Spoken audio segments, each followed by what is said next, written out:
నేను damn sure గా చెప్తాను, మీరు ఈ వీడియో కనుక లాస్ట్ వరకు చూసినట్లయితే మీరు ఒకరిని సెకండ్ ఆప్షన్ అంటే సెకండ్ ఒపీనియన్ అడగకుండా డైరెక్ట్ గా మీకు ఏది సెట్ అవుతుందో మీరే సెలెక్ట్ చేసుకోవచ్చు. అండ్ ఈ వీడియోలో మీకు ఎక్కడైనా కానివ్వండి ఇది నాకు వర్త్లెస్ పాయింట్ అనిపిస్తే మీరు ఇమీడియట్లీ గా మన ఛానల్ ని అన్సబ్స్క్రైబ్ చేసేయండి అండ్ వీడియోకి డిస్లైక్ కొట్టండి. నేను డామ్ షూర్ గా చెప్తున్నాను, చాలా informative video and A point దగ్గరైనా మీకు నేను ఈ కొత్త విషయం అనేది తెలుసుకున్నాను అనిపిస్తే ఖచ్చితంగా మీరు మన ఛానల్ ని సబ్స్క్రైబ్ చేసుకోండి అండ్ వీడియోని లైక్ చేసి మీ ఫ్రెండ్స్ అండ్ ఫ్యామిలీ మెంబర్స్ కి షేర్ చేయాలి. Hello guys, welcome to today's tech trends YouTube channel. Guys, ఈ వీడియోలో మనము రీఫ్రిజిరేటర్స్ అంటే ఫ్రిడ్జ్ల గురించి మాట్లాడుకుందాము. జనరల్ గా మీరు ఫ్రిడ్జ్ కొనాలి అనుకున్నప్పుడు మీరు ఆఫ్లైన్ స్టోర్ కి వెళ్ళినా లేదా ఆన్లైన్ లో చూసినా మనకు మల్టిపుల్ ఆప్షన్స్ అనేవి కనిపిస్తాయి. వాటిలో మనకు సెట్ అయ్యే పర్ఫెక్ట్ ఫ్రిడ్జ్ ఏది అనేది సెలెక్ట్ చేసుకోవడం చాలా కష్టంగా ఉంటుంది అండ్ చాలా మందికి తెలియదు కూడా. బట్ నేను డామ్ షూర్ గా చెప్తాను, 100% చెప్తాను, మీరు ఈ వీడియోని కనుక లాస్ట్ వరకు చూసినట్లయితే మీరు ఒక ఫ్రిడ్జ్ కొనాలి అనుకున్నప్పుడు ఏవేవి కన్సిడర్ చేయాలి అండ్ ఎలాంటి ఫ్రిడ్జ్ ని మనం పర్చేస్ చేయాలి అనే ఫుల్ నాలెడ్జ్ ని మీరు తెలుసుకుంటారు.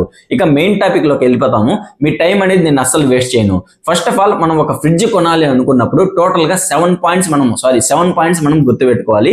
ఈ 7 పాయింట్స్ ఏంటంటే, ఫస్ట్ ఆఫ్ ఆల్ కెపాసిటీ. మనకు ఫ్రిడ్జ్లలో 180 litre, 220 litres, 350 litres, above 500 litres capacity ఉన్న ఫ్రిడ్జ్లు కూడా ఉంటాయి. బట్ మనకు సెట్ అయ్యే కెపాసిటీ ఉన్నటువంటి ఫ్రిడ్జ్ ని ఎలా సెలెక్ట్ చేసుకోవాలి అనేది తెలుసుకోవాలి.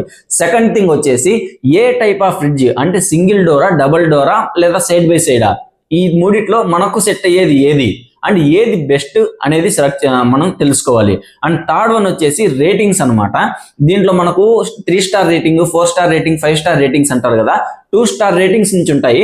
బట్ వీటిల్లో మనకు ఏది బెస్ట్ అనేది తెలుసుకోవాలి. అండ్ ఫోర్త్ వన్ వచ్చేసి కంప్రెషర్ టైప్, ఇన్వర్టర్ దా, నాన్ ఇన్వర్టర్ దా. అండ్ ఫిఫ్త్ వన్ వచ్చేసి a type of cooling technology ఉండాలి, అంటే డైరెక్ట్ కూల్ ఉండాలా లేదా ఫాస్ట్ ఫ్రీ ఉండాలా. అండ్ సిక్స్త్ వన్ వచ్చేసి a brand. And last final point వచ్చేసి ఇది ఆప్షనల్ అన్నమాట, ఇది కంప్లీట్ గా మీ మీద డిపెండ్ అయ్యి ఉంటుంది. సో ఈ అన్ని పాయింట్స్ గురించి మనం ఈ వీడియోలో మాట్లాడుకుందాము. ఫస్ట్ దాని గురించి మాట్లాడుకుందాము, ఏ టైప్ ఆఫ్ ఎన్ని కెపాసిటీ ఉన్నటువంటి ఫ్రిడ్జ్ ని మనం సెలెక్ట్ చేసుకోవాలి. ఒకవేళ మీ ఇంట్లో 2 మెంబర్స్ కనుక ఉన్నట్లయితే సో మీరు బెటర్ 180 నుంచి 220 లీటర్స్ కెపాసిటీ ఉన్నటువంటి ఫ్రిడ్జ్ ని సెలెక్ట్ చేసుకోవచ్చు. అండ్ ఈ లీటర్ కెపాసిటీ ఎలా క్యాలిక్యులేట్ చేయాలంటే, మీ ఫ్రిడ్జ్ లో మీరు ఏదైతే ఫ్రిడ్జ్ కొనాలి అనుకుంటారో ఆ ఫ్రిడ్జ్ లోపల ఇన్నర్ మెజర్మెంట్స్ ఉంటాయి కదా, లెంత్, విడ్త్, హైట్. సో ఈ మూడింటిని మల్టిప్లై చేసి దాన్ని డివైడెడ్ బై 1000 కనుక వేసినట్లయితే లీటర్ కెపాసిటీ అనేది తెలుస్తుంది. సో ఈ లీటర్ కెపాసిటీతో అండ్ మీ ఇంట్లో ఎంతమంది ఉన్నారో సో దాన్ని బేస్ చేసుకొని ఒక పర్ఫెక్ట్ ఫ్రిడ్జ్ అనేది మీరు సెలెక్ట్ చేసుకోవచ్చు. మీ ఇంట్లో ఒకవేళ 2 మెంబర్స్ ఉంటే 180 నుంచి 220 లీటర్స్ ఉండే కెపాసిటీ ఉన్నటువంటి ఫ్రిడ్జ్ ని సెలెక్ట్ చేసుకోండి. ఒకవేళ 2 మెంబర్స్ కంటే ఎక్కువ అంటే 4 మెంబర్స్ కంటే తక్కువ కనుక ఉన్నట్లయితే 220 నుంచి 350 లీటర్స్ ఉండే ఫ్రిడ్జ్ ని సెలెక్ట్ చేసుకోండి. ఒకవేళ 4 to 6 మెంబర్స్ కనుక ఉన్నట్లయితే 350 నుంచి 500 లీటర్స్, సో 500 లీటర్స్ లోపల ఉన్నటువంటి ఫ్రిడ్జ్ ని సెలెక్ట్ చేసుకోండి. ఒకవేళ 6 మెంబర్స్ కంటే కనుక ఎక్కువ ఉన్నట్లయితే మీరు బెటర్ అబోవ్ 500 లీటర్స్ ఉండే కెపాసిటీ ఉన్నటువంటి ఫ్రిడ్జ్ ని సెలెక్ట్ చేసుకోవాలి. సో ఈ విధంగా మీ ఇంట్లో ఎంతమంది ఉంటారో దాన్ని బేస్ చేసుకొని లీటర్ కెపాసిటీ అనేది ఉంటుంది. And second most important point వచ్చేసి cooling technology. So direct cool, frost free, ఈ 2 టైప్ ఆఫ్ కూలింగ్ టెక్నాలజీస్ అనేవి ఉంటాయి. డైరెక్ట్ కూల్ ఏంటంటే ఇది మాక్సిమం సింగిల్ డోర్ ఫ్రిడ్జ్లలో మీరు గమనించవచ్చు. దీంట్లో కూలింగ్ అనేది ఒకేసారిగా తోస్తుంది అనమాట లోపలికి. కంటిన్యూస్ గా కూలింగ్ అనేది ఇచ్చినప్పుడు ఏంటంటే మనకు ఐస్ బ్రిక్స్ అంటే ఐస్ గడ్డలు అనేవి ఫామ్ అయిపోతాయి. సో దీనికి మాన్యువల్ గా మెయింటెనెన్స్ అంటే ఫ్రిడ్జ్ ని కొంచెం ఆఫ్ చేసి ఐస్ మొత్తం కరిగేంత వరకు మనం వెయిట్ చేసి, సో దీనికి కొంచెం మెయింటెనెన్స్ అనేది ఉంటుంది అండ్ ఇది లెస్ కాస్ట్ అనమాట. ఒకవేళ మీ ఇంట్లో 4 మెంబర్స్ కంటే తక్కువ ఉన్నారనుకోండి, అప్పుడు బెస్ట్ ఇది మీరు సెలెక్ట్ చేసుకోవచ్చు. లెస్ కాస్ట్ ఉంటుంది, లాంగ్ డ్యూరబిలిటీ ఉంటుంది. బట్ దీనిలో డిసడ్వాంటేజ్ ఏంటంటే మెయిన్ అదే అనమాట, ఐస్ బ్రిక్స్ అనేవి ఫామ్ అయిపోతాయి. సో అది కొంచెం మెయింటెనెన్స్ అనేది ఉంటుంది. అండ్ ఫాస్ట్ ఫ్రీ గురించి మాట్లాడుకుంటే ఇది కొంచెం అప్డేటెడ్ అండ్ అడ్వాన్స్డ్ వర్షన్ లాగా అనమాట. దీంట్లో మనకు ఒక ఫ్యాన్ అనేది ఉంటుంది. ఈ ఫ్యాన్ ఏంటంటే ఈవెన్లీ కూలింగ్ ఎయిర్ ని తోస్తూ ఉంటుంది. అండ్ దీనివల్ల ఏంటంటే ఐస్ బ్రిక్స్ అనేవి ఫామ్ అవ్వవు. సో మీకు ఐస్ గడ్డలు అనేవి ఉండవు అనమాట. అండ్ ఇది ఎక్కువగా మనకు double door fridges, side by side fridges ఉంటాయి కదా, సో వాటిల్లో మీరు ఎక్కువగా దీన్ని నోటీస్ చేయొచ్చు. ఇది డైరెక్ట్ కూల్ తో కంపేర్ చేసుకుంటే కొంచెం కాస్ట్ అనేది ఎక్కువగా ఉంటుంది. దీంట్లోనే మనకు కన్వర్టబుల్ ఫ్రీజర్ ఆప్షన్ కూడా ఉంటుంది. సో ఫ్రీజర్ నుంచి ఫ్రిడ్జ్ ని, ఫ్రిడ్జ్ నుంచి ఫ్రీజర్ ని మార్చుకోవడం, సో ఇలాంటి ఆప్షన్ అనేది ఉంటుంది. అండ్ ఇది లెస్ మెయింటెనెన్స్ అనమాట. మెయింటెనెన్స్ చాలా తక్కువ, బట్ కాస్ట్ అనేది కొంచెం ఎక్కువగా ఉంటుంది. సో ఇది మీ కంఫర్ట్ మీద డిపెండ్ అయి ఉంటుంది. మీ ఇంట్లో ఒక 4 మెంబర్స్ కంటే తక్కువ ఉంటే మీరు సింగిల్ డోర్ ప్రిఫర్ చేయడం చాలా బెస్ట్. ఒక 4 మెంబర్స్ కంటే ఎక్కువ మెంబర్స్ కనుక ఉన్నట్లయితే మీరు ఇది డబుల్ డోర్ లేదా సైడ్ బై సైడ్ సైడ్ ఉండేటువంటి ఫ్రాస్ట్ ఫ్రీ అంటారు కదా కూలింగ్ టెక్నాలజీ, దీన్ని సెలెక్ట్ చేసుకోవడం చాలా బెస్ట్. అండ్ థర్డ్ వన్, ఇందాక single door, double door, side by side అన్నాను కదా, సో ఈ మూడిట్లో ఏది సెలెక్ట్ చేసుకోవాలి అని నన్ను అడిగితే నేనేం చెప్తా అంటే సేమ్ ఇది కూడా ఒక 4 మెంబర్స్ కంటే తక్కువ ఉంటే మీకు సింగిల్ డోర్ ఉండేటువంటి ఫ్రిడ్జ్ ని సెలెక్ట్ చేసుకోవడం చాలా బెస్ట్. ఇది లెస్ కాస్ట్ పరంగా కూడా లెస్ గా ఉంటుంది అండ్ పర్ఫెక్ట్ గా ఒక బడ్జెట్ బయ్యర్స్ కి పర్ఫెక్ట్ గా సెట్ అయ్యే రిఫ్రిజిరేటర్. ఒకవేళ 4 మెంబర్స్ కంటే ఎక్కువ ఉన్నారనుకోండి, మీరు డబుల్ డోర్ ని సెలెక్ట్ చేసుకోవడం చాలా బెస్ట్. కాకపోతే ఇది సింగిల్ డోర్ తో కొంచెం కాస్ట్ అనేది ఎక్కువగా ఉంటుంది. అండ్ మాక్సిమం ఇలాంటి డబుల్ డోర్స్ లోనే మనకు కన్వర్టర్స్ ఆప్షన్స్ కూడా ఉంటాయి. సో ఇంతకు ముందు చెప్పినట్టుగా మనకు ఫ్రీజర్ నుంచి ఫ్రిడ్జ్ కి, ఫ్రిడ్జ్ నుంచి ఫ్రీజర్ కి, సో ఇలాంటి కన్వర్టబుల్ ఆప్షన్స్ కూడా ఉంటాయి. ఒకవేళ మీకు బడ్జెట్ తో ఎలాంటి ప్రాబ్లం అనేది ఉండదు, నేను బడ్జెట్ ఎంతైనా పెట్టుకుంటాను కానీ నాకు ఒక లగ్జరీ ఐటమ్, ఒక ప్రీమియం క్వాలిటీ అనేది కావాలి అనుకున్నట్లయితే మీరు సైడ్ బై సైడ్ డోర్స్ ఉండేటువంటి ఫ్రిడ్జ్ ని సెలెక్ట్ చేసుకోవడం చాలా బెస్ట్. ఇది చాలా లగ్జరీస్ గా, లుక్ పరంగా చాలా బాగుంటుంది అండ్ సైజ్ పరంగా చాలా ఎక్కువగా కూడా ఉంటుంది. అండ్ ఈవెన్ అఫ్ కోర్స్ మనకు సైజ్ పెరిగే కొద్దీ ఆప్షన్స్, కూలింగ్ టెక్నాలజీస్, ఫీచర్స్ పెరిగే కొద్దీ మనకు కాస్ట్ కూడా పెరుగుతుంది కాబట్టి సో ఈ కాస్ట్ అనేది ఆబ్వియస్లీ కొంచెం హైగానే ఉంటుంది. And next 4th important point ఏంటంటే రేటింగ్స్ అన్నమాట. దీన్ని BEE రేటింగ్ అంటారు, బ్యూరో ఆఫ్ ఎనర్జీ ఎఫిషియన్సీ. మన ఇండియన్ గవర్నమెంట్ ఒక ఫ్రిడ్జ్ ఎంత ఎఫిషియెంట్ గా పనిచేస్తుంది, ఎంత పవర్ ని కన్సంప్షన్ చేసుకుంటుంది అనే దాని మీద డిపెండ్ అయ్యి ఈ రేటింగ్స్ ని ప్రొవైడ్ చేస్తారు. సో 3 స్టార్ రేటింగ్ ఉంటుంది, 2 స్టార్ రేటింగ్ ఉంటుంది, 4 ఉంటుంది, 5 ఉంటుంది. సో అప్ టు మనకు 2 నుంచి 5 వరకు ఉంటాయి.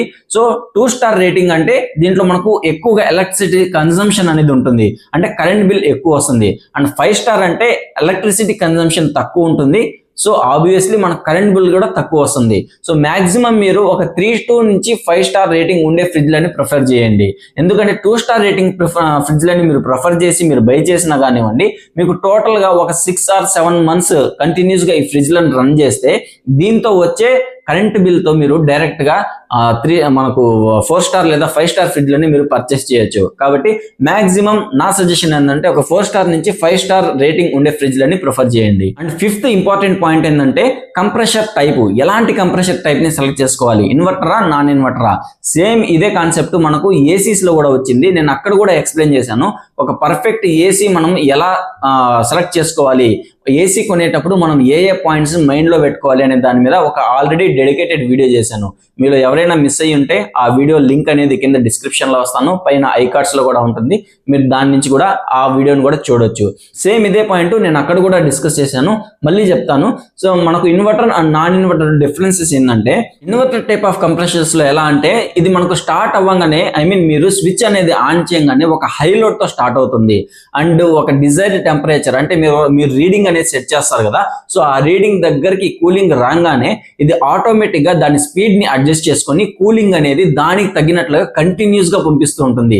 ఇది ఆన్ ఆర్ ఆఫ్ లాగా వర్క్ చేయదు, సో ఒక కంటిన్యూస్ గా ఇది రన్ అవుతూనే ఉంటుంది. బట్ నాన్ ఇన్వర్టర్ కంప్రెషర్స్ లో ఎలా అంటే మనకి ఇది కూడా స్టార్ట్ అవ్వడమే ఒక హై లోడ్ తో స్టార్ట్ అవుతుంది అండ్ ఆ డిజైర్డ్ టెంపరేచర్ దగ్గరికి రీచ్ అవ్వగానే ఇది ఆటోమేటిక్ గా ఆఫ్ అయిపోతుంది. ఆఫ్ అయిపోయి ఎప్పుడైతే లోపల కూలింగ్ అనేది తగ్గిపోయి మళ్ళీ హీట్ అనేది జనరేట్ అవుతూ ఉంటుందో అప్పుడు ఆటోమేటిక్ గా మళ్ళీ ఆన్ అవుతుంది. ఆన్ అయ్యేసి మళ్ళీ ఫుల్ లోడ్ తో ఇది కూలింగ్ అనేది తోస్తూ ఉంటుంది. సో దీనివల్ల ఏంటంటే non inverter type of compressors లో మనకు ఎలక్ట్రిసిటీ అనేది ఎక్కువ కన్సంప్షన్ అవుతుంది అండ్ ఇన్వర్టర్ టైప్స్ లో ఎలక్ట్రిసిటీ తక్కువ కన్సంప్షన్ అనేది అవుతుంది. And inverter type of compressors లో మనకు నాయిస్ కూడా చాలా తక్కువగా ఉంటుంది. But non inverter type of compressors లో మనకు నాయిస్ అనేది చాలా ఎక్కువగా ఉంటుంది అండ్ ఇవి less durability and and inverter type of compressors ఏంటంటే మనకు లాంగ్ లైఫ్ లో బాగుంటాయి అండ్ డ్యూరబిలిటీ అనేది చాలా ఎక్కువగా ఉంటుంది. సో బెటర్ మీరు ఎప్పుడైనా కానివ్వండి ఇన్వర్టర్ టైప్ ఆఫ్ కంప్రెషర్స్ ని సెలెక్ట్ చేసుకోండి, కాపర్ కాయిల్ అనేది ప్రిఫర్ చేసుకోండి. 6th మెయిన్ ఇంపార్టెంట్ పాయింట్ వచ్చేసి బ్రాండ్ అన్నమాట. సో చాలా మంది నాకు ఈ బ్రాండే కావాలి ఆ బ్రాండే కావాలి అనేసి అడుగుతూ ఉంటారు. బట్ మీరు బ్రాండ్ అనేది కొంచెం పక్కన పెట్టండి, మీరుండే ఏరియాలో ఏ బ్రాండ్ కి అయితే సర్వీస్ చాలా బాగుంటుందో, అంటే ఏదైనా సమ్ ప్రాబ్లం వచ్చినప్పుడు 1 or 2 days లో మీరు కాల్ చేయగానే వచ్చేసి సర్వీస్ చేయగలిగినటువంటి సర్వీస్ ఉండాలి. సో అలా ఏ బ్రాండ్ కి అయితే సర్వీస్ బాగుంటుందో ఆ బ్రాండ్ ఆఫ్ ఫ్రిడ్జ్ ని మీరు సెలెక్ట్ చేసుకోవాలి.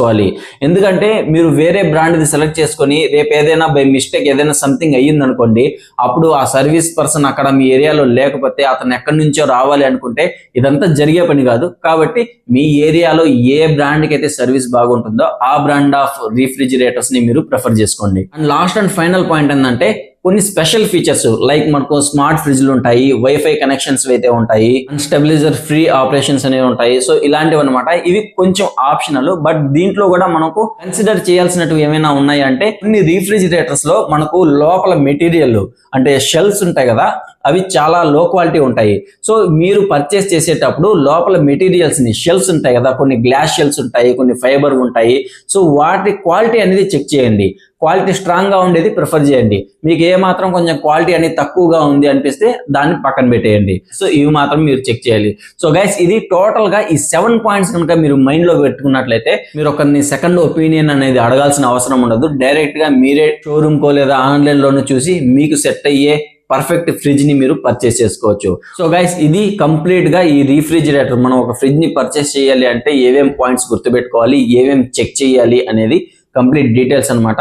ఈ ఎంటైర్ వీడియోలో మీకు ఎక్కడైనా ఒక్క పాయింట్ దగ్గర ఇది వేస్ట్ అన్నట్టుగా అనిపిస్తే మీరు వీడియోని డిస్లైక్ చేయండి అండ్ ఛానల్ ని కూడా అన్సబ్స్క్రైబ్ చేసేయండి. బట్ ఏ ఒక్క పాయింట్ దగ్గరైనా నేను ఈ ఇన్ఫర్మేషన్ ని తెలుసుకున్నాను అనిపిస్తే మాత్రం ఈ వీడియోని లైక్ చేసి మీ ఫ్రెండ్స్ అండ్ ఫ్యామిలీ మెంబర్స్ కి షేర్ చేయండి. అండ్ ఇలాంటి చాలా ఇంట్రెస్టింగ్ వీడియోస్ కోసం మన ఛానల్ ని సబ్స్క్రైబ్ చేసుకోండి. నెక్స్ట్ వీడియోలో మళ్ళీ కలుస్తాను. అప్పటి వరకు బాయ్.